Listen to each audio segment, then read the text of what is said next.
Okay, so we'll just go over the points to remember now. We have finished our lesson 6. So in this lesson, we learned about Hazihi, which is the feminine of Hada.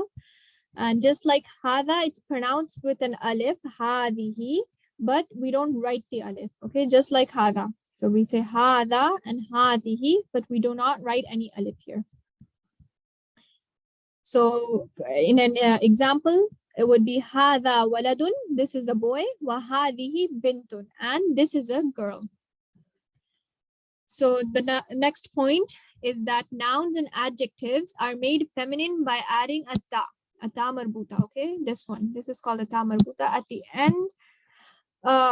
end of any word. The last letter before this ta marbuta takes a fatha.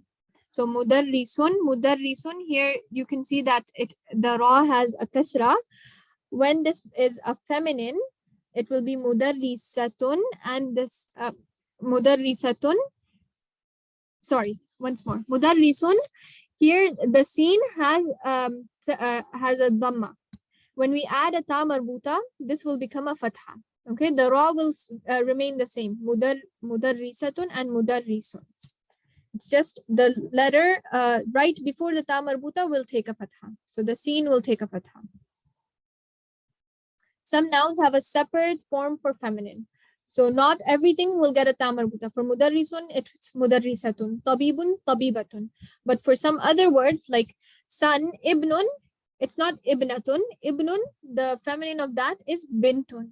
The feminine of akhun is ukhtun. The feminine of abun, which means father, it's ummun. Okay, so all nouns in Arabic are either masculine or feminine. Feminine nouns and adjectives usually have this ta ending, but there are some words which do not have this ending. So whenever we learn a new word, we should learn if it's feminine or masculine as well, because that will help us with forming the sentence. The other thing that we learned today in this lesson was that for body parts, any body parts which are in pairs, right, double, 2 hands, 2 legs, 2 eyes, 2 ears, all of these will be feminine. And single body parts, head, nose, 1 mouth, 1 face, 1 nose, right, all of these will be masculine. What else did we learn? We learned about li. Li is a preposition, which means harf of jar. Okay, harf jar in Arabic, preposition, meaning belongs to, or it can be also translated as for. So hada li bilalin, this is for Bilal, or this belongs to Bilal. Wadhalika li hamidin, and that is for Hamid. And similarly, we say alhamdulillah. There's a lam here. The li is right here. Alhamdulillahi. So it means praise belongs to Allah. Praise is for Allah. Okay. Note that the word Allahu becomes lillahi. Okay. By just dropping the alif. There's no extra lam. We don't need to add another lam. Okay. Like for Bilalin, we had to put another lam in front of the word Bilalin. Here for the word Allah, we don't need to do anything. We just need to drop this alif and it becomes lillahi. Liman means whose or belonging to who. So if you break it up, li means for or belong, man means who. So when we combine it together, liman, it becomes whose or belonging to whom. Liman hada, when we ask liman hada, who is this for? Who does this belong to? Okay. Whose is this? Limanil kitab.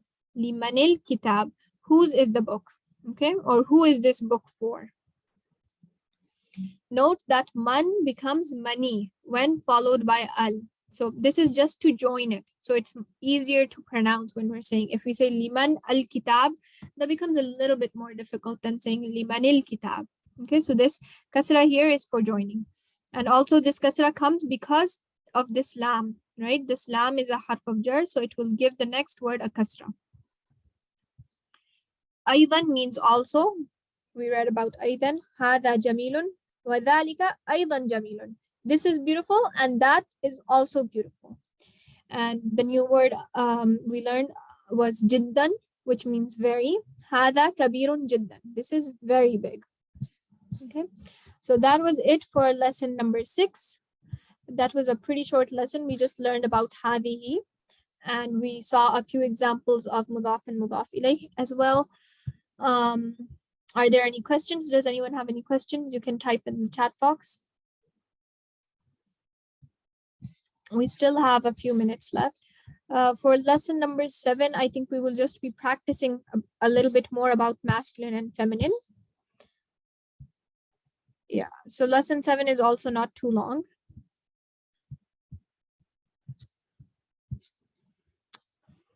Would you guys like to begin lesson 7 right now, or is this enough for today?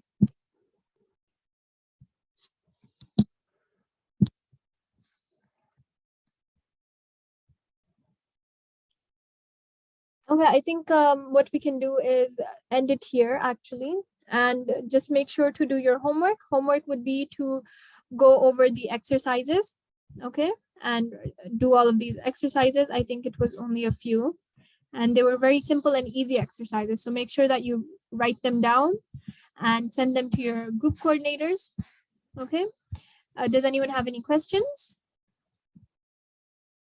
Make sure to read the points to remember. It's always helpful. And the new words, try to learn the new words with their meanings. Okay, so if no one has any questions, then I will end it here, inshallah. Subhanallah wa bihamdihi, subhanakallahumma wa bihamdika, nashhadu an la ilaha illa anta, nastaghfiruka wa natubu ilayk. Jazakallah khair. Assalamu alaikum wa rahmatullahi wa barakatuh.